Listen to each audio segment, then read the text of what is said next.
Travel, food and music. We've got some gems in this week's live picks for you, including the return of big concerts and some A-list stars to Singapore. Music correspondent Dino Abdul Hadi joins me now. Dino, I know at least one colleague who's super excited about Justin Bieber coming back, and that can only be my co-presenter Haryanto Diman. Is that something you're excited about too? Well, Olivia, I can't say I'm a believer, but I am looking forward to going to that concert too, because I think that Justin Bieber is at the top of his game right now. You know, the man has his ups and downs, but right now, if you look at this week's like pop charts across the world, he's got like 2 songs in the top 10, even in the Singapore charts, you know. And he was up for a few awards. He performed at the Grammys, so I think it's a good time to be Justin Bieber right now. But you know, at this point of time, I'm excited to go to any big concerts. So Justin Bieber sold out all 40,000 of the tickets available when it first went on sale last week. But earlier today, the organizers added more tickets. So if you missed out, you know, there's still a chance to get more tickets to the shows. And, you know, for Mando Pop fans, you know, they have a lot to look forward to. 2 of the biggest Mando Pop acts, Jay Chou and Mayday, they're both playing at the National Stadium in December. So those are going to have massive crowds. And before that, you've got Della Ding Dang at the Star Theatre. You've got Arlene at the Singapore Indoor Stadium, and both are in May. And if you're into indie and alternative rock, one of the biggest post-rock bands in the world, Sigur Rós, is performing at the Star Theatre in August.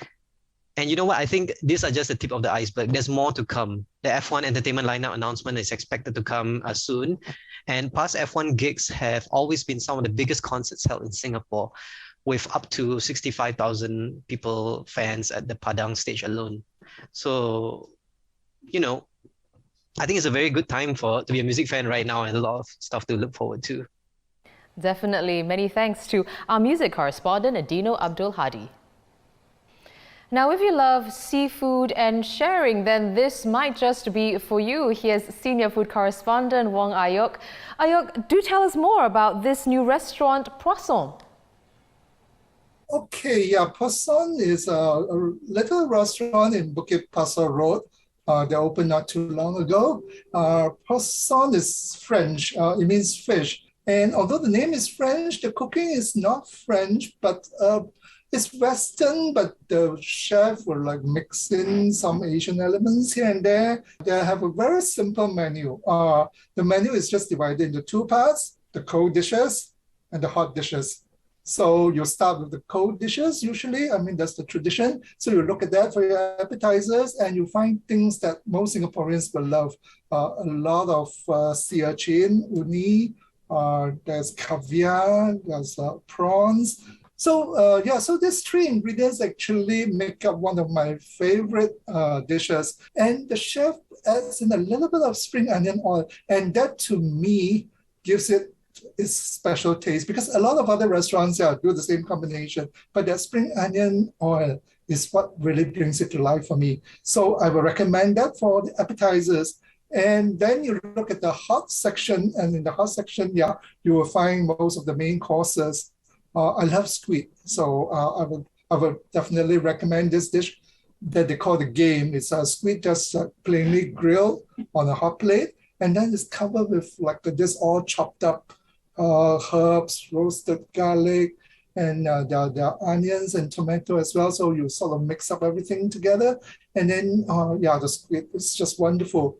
I love the texture. And also, fish of the day was a turbot, which is just like put on the grill and then served with vegetables. Very, very simple, but really, really good. Always yummy food picks with senior food correspondent Wong Ayok. ST's new travel series, First Flight Out, continues this week with Incheon in South Korea. And joining me from Seoul is correspondent Chang Mei-chun. Mei-chun, tell us, besides the airport, what else does Incheon have to offer? Well, many things. Like you said, most people associate Incheon with just the airport. You land, you head straight to Seoul, maybe Jeju Island, Busan. So Incheon is really under the radar, which also means that there's a lot of hidden gems waiting for you to discover. If you like history, Open Port Street, which is near Incheon Station, is a must go. That's where Korea's only Chinatown, only official Chinatown is located. And you will find many Western influences there, also a Japanese street, because the port of Incheon was the place where foreign merchants first landed when the once isolated Korean peninsula decided to open up back in 1883. So you can do it like me, hop onto an electric car tour. This will take you through all the main areas in the open port area. You can visit places such as the first modern park in Korea is designed by a Russian architect. The first ever Western style hotel, which is also in Incheon. And then there is this Songwon-dong fairy tale village, where your favorite characters such as Snow White, Tinkerbell, Peter Pan, Alice in Wonderland will pop up on wall murals and also paintings. This used to be, the fairy tale village, it used to be where foreign merchants lived. So they've kind of converted the whole place into this fairy tale village to attract tourists. You can also rent a vintage outfit, so you can pose beautifully against all the historical buildings in the area. Another place in Incheon I'd like to recommend is Paradise City. It is an integrated resort, much like Singapore's Marina Bay Sands. And here is where you find the best and most luxurious jjimjilbang, or Korean-style spa and sauna. You also find an indoor theme park that cleverly blends media art with amusement park rides. And finally, food. Don't leave Incheon without eating these two things. First is jjajangmyeon, or blood bean sauce noodles, and chogeguy, which is barbecue shellfish. So if you're heading to South Korea, do include Incheon in your itinerary. Will do. 감사합니다 to our South Korea correspondent, Chang Mei-chun. And for you Downton Abbey fans, the Crawleys are back on the big screen. Set in 1928, the family reluctantly agreed to let a studio use their home as a film location. You can read film correspondent Don Louis' review of Downton Abbey, A New Era at str.sg/life.